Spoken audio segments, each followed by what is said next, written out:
ও আল্লাহ, আপনি তো সবই জানেন।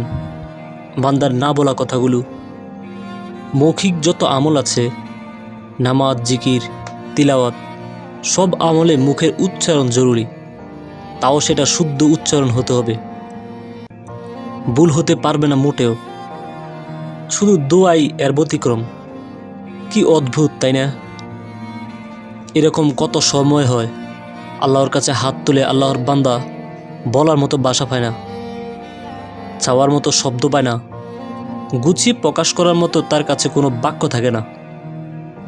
চোখের পানি ফেলে শুধু একটি কথাই সে আওড়াতে থাকে, ও আল্লাহ, আপনি তো সবই জানেন।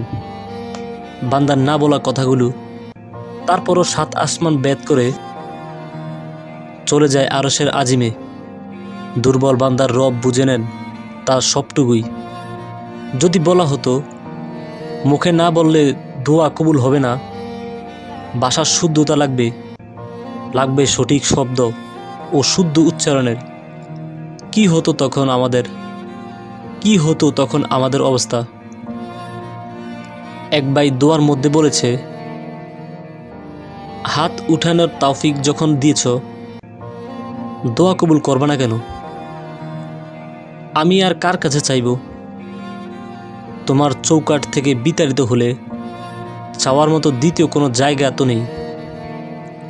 তোমার রাসূলুল্লাহ সাল্লাল্লাহু আলাইহি ওয়াসাল্লাম বলেছেন, তুমি বান্দার হাত খালি ফেরত দিতে লজ্জা পাও। পুরো জগতের সব মিথ্যা হয়ে যেতে পারে, তোমার রাসূলের কথা মিথ্যা হতে পারে না। এই 2 হাতের চেয়ে রিক্ত হস্ত আর কারো হাত নেই। আমার হাত খালি ফেরত দিও না আল্লাহ। আমি শুনেছি গুনাহগারদের জন্য জমিনের মাখলুকরা বদদোয়া করে।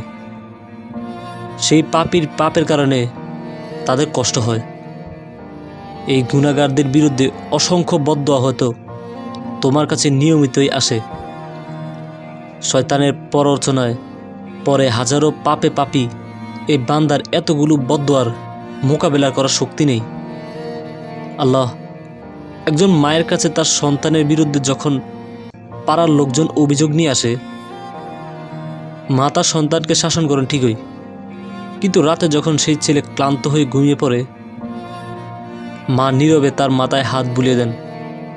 আল্লাহ, শত অভিযোগের কারণে আপনার রহমতের হাত আমাদের থেকে উঠিয়ে নেবেন না, আমাকে মাফ করে দিন। দোয়া আল্লাহর সাথে কথা বলার নাম। আল্লাহর কিছু বান্দার সেই কথা বলার ধরন কি অদ্ভুত, মায়ার ভরা। আর কে আছে আল্লাহ ছাড়া? যখন কোনো অসহায় ব্যক্তি তার কাছে ফরিয়াদ জানায়, তিনি তার ডাকে সাড়া দেন আর তার কষ্টগুলোকে দূর করে দেন।